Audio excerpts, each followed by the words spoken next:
Opportunity cost are what you lose when you accept something else. So I say yes to one thing, I say no to another.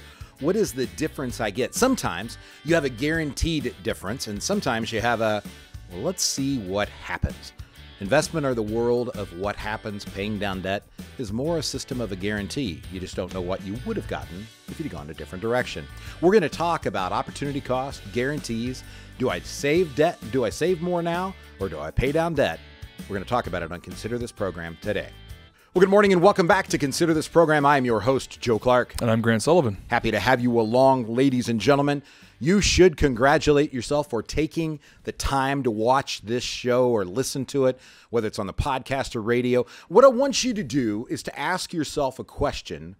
If you weren't listening to us, what else could you be doing? Right? And many of you probably came up with a lot of answers. If you're listening on WIBC at 6 o'clock in the morning on Saturday, maybe you don't have that many choices. I know a few of our politicians that I'm near and dear to. One has actually been on the radio show before. Listens at 6 in the morning on Saturday while she works out. Just I couldn't listen to me while I work out. Congratulations to those of you who are capable. I need something a little louder. And I'm not the singing type. I am. You just don't want to hear it. We'll leave that alone. The point is, every time you do something, you're making a decision not to do others. And Grant, by definition, that's an opportunity cost, right? So why don't you walk through an opportunity cost in the world of investing and give us that example? Opportunity cost. So when we look at volatility or your appetite for risk, one could be, do I hold on to cash so that I can avoid volatile markets up and down, mostly for the downside? Or can I invest in ownership of a company through a stock and potentially have the future growth? And making that choice is indeed an opportunity cost. You don't lose money in cash, but you also are not going to grow money in cash. When you were a wee young lad, right, back in, I think I got my CFP in 96. And I was in middle school. One of the things, wee young lad, I said. I didn't say baby. I didn't say infant, right? When I got my CFP, in our opportunity cost, we're trained or taught at that point in time to take what's called a risk-free money rate, and then you compare that to what you believe your probable return would be on the alternate investment. And so at that period of time, we used the 10-year U.S. Treasury because we all know that that was a risk-free thing, right? And I'm looking at these professors. This is, you just have to understand, I was not the best student in the world because I ask a lot of questions. If you've not seen Rodney Dangerfield in Back to School, you would not understand my career because I was a real pain, right? I got into the industry without education, learned the industry, and then got an education, which means I knew when people were not telling me the truth, right? Because I had been there, had the T-shirt, the battle scars to prove it, and it's kind of like, no. Like Rodney will tell you in Back to School, you forgot about paying off the union, right? You know, I know where all the bodies are buried, guys. And I asked these questions, and that was one of them. There is no such thing as risk-free by definition, right? But anyhow, they were talking about principal protection, and there's no way. Well, you all know now the U.S. debt's been written down, right? We are no longer risk-free. We are not at that full credit grade that we once had. But you would take the 10-year U.S. Treasury, right? So at the time of this recording, that's about 1.2%, very, very low. So if you bought a 10-year U.S. Treasury, you would expect about, on a $10,000 investment, you would expect about $120 a year in two payments. You get $60 twice a year, usually. But that's what you're signing up for, right? And that would be a known thing, provided the U.S. government didn't default on the debt. Now, you look at the U.S. market and you go, okay, the last 10 years, the return has been X. Let's just pretend this is not a fact. This is not a guarantee. But let's say it was 8%, right? So the difference between 8 and 1.2, right? Your opportunity that you could have is another, let's just call it 7% higher, right? That would be your opportunity. And thus, the cost. You either give away the cost of having the guarantee of the 1.2 or the cost of not having the 8, and then you get to make the determination. Now, Grant, here's one of the things that I taught you years ago at Purdue that people often miss. When I look at that 7%, there's another part of the calculation that needs to go into play. Don't ever forget about Uncle Sam. He's always there. Right? We are taught, right? And so this is part of what goes on inside of the investment world, ladies and gentlemen. It's why I make Grant write out the fiduciary focus in front of everybody. It's why Aaron does it. It's why Dean does it. It's why Jamie does it. It's why Joe does it. And it's just so we don't lose track. There are 4 important components to the fiduciary focus. If we're doing it for you, we're going to go through those 4. If you're doing it for you, you better be going through those 4, because if you don't, you easily lose traction on what matters most. I was telling Grant this, I think, either in the break or the last segment. Whatever your mind focuses on, by definition, you give it undue interest, right? Undue amounts, so if the market goes down or the market goes up, your focus may be on the market, and you're going to forget about fees and expenses, the taxes today and tomorrow, and the real return, which is inflation. You're going to forget about them because your focus is over here. And even if you think you're thinking about the other 3, you're still putting a greater weighting on the risk and volatility at the time of the market, because that is the one that's most in front of your thought. You're human. I'm human. We're all going to do it. And so you have to kind of have this discipline, this checklist to be able to walk through. And so I was trained as a CFP, kid you not. I can go back and look. I can go back and show you in my books if I still had them.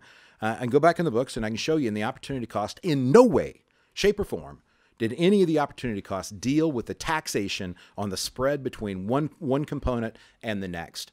And so, I'll have people who will come in and they'll say, Joe, should I pay off my house or should I save? And we're going to walk that through in 3 different ages. But at the end of the day, the one thing that you can never forget about is the tax component. So let's say you're 35 years old, Grant, and you inherited $50,000. Should you pay your house off, or what should you do with the 50 grand? So I love that you just went through taxes, Joe, because essentially this is one of the key components in that decision. And really, first and foremost, you have to go and truly ask yourself, what do you feel most comfortable with? My wife and I, for example, she would immediately run to paying off the debt. But through a conversation, we would understand that, hey, listen, at this age, I know there's something called a Roth, and if I put money into it, it has the potential to grow tax-free forever or until Congress changes the tax code, and that could be very beneficial for our future. So you have to consider taxes in that decision. There's no way around it. So the answer is, does it matter if you're 30 or 50 if you should pay off the house or not? At 30 and 50, I would argue I'd still use at that point the Roth. 30, 50, or 65. Now, 65 gets to be a little different, Joe, and this comes down to the retirement practice here. Mm-hmm. Go ahead. Oh, no. No, this is the importance. So, understand that he was a student at Purdue. I've known him for all of that period of time. Mm-hmm. We've worked together the last 5 or 6 years. We have a lot of joint and mutual families that we take care of together. Right? He's been on this radio show multiple times. He runs our planning team meeting every 2 weeks that we have, where it is our Brady Bunch with about 14 pictures on the screen of associate advisors and senior advisors and, CFA and a CPA and me. And, we're all sharing the same idea. And you can still have a little bit of an incongruence in what should happen in terms of opinion. What I care about and what you should care about is that we have an absolute congruence in the way that it's planned for, the checklist of how you get there. So just as I said earlier this show, and if you missed it, remember, you can always go back to consider this program. If you don't think you have a bias, you have a bias, right? Grant's bias is to pay down debt, right? And that's because his wife's the boss, right? What we have to do when we talk to you is to figure out where it is you want to go, your financial vision, so that we can try to help you get there. And one of the questions, and where I was trying to get Grant to go, one of the questions we get to is, somebody's 55 or 60 years old and they inherit the $50,000.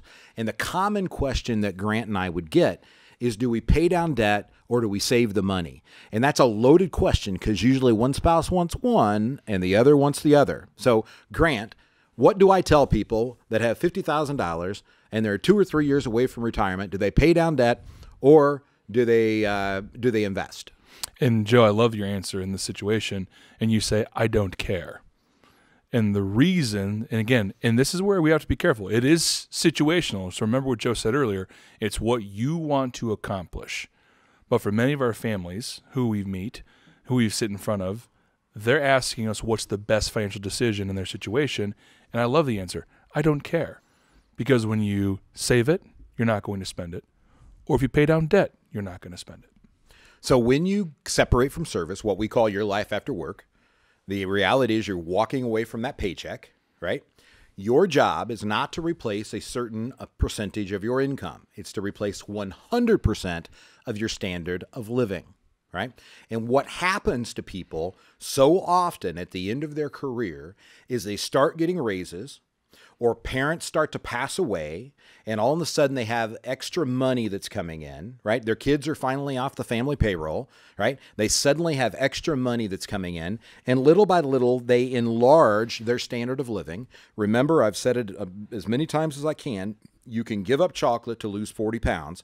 You can't lose 40 pounds and then give up chocolate, right? That leads to anger management. And what happens is when you separate from the workforce, if all of a sudden you have a lower standard of living than what you had before, bad things happen, right? I've heard people say, I'm going to go to Box Wine. I'm going to quit the country club. I'm going to get rid of the cable package. I've heard all of these things. And I've also watched them go to counseling, back to work, and get divorced. None of this is good, right? Ladies and gentlemen, just trust me on this. You do not want to increase your standard of living with that money. So if you're paying down debt, that is financially reasonable and viable. It's good you're getting rid of the debt. Go back and think about opportunity cost, if you will. Most importantly, though, you didn't spend it. It wasn't on standard of living.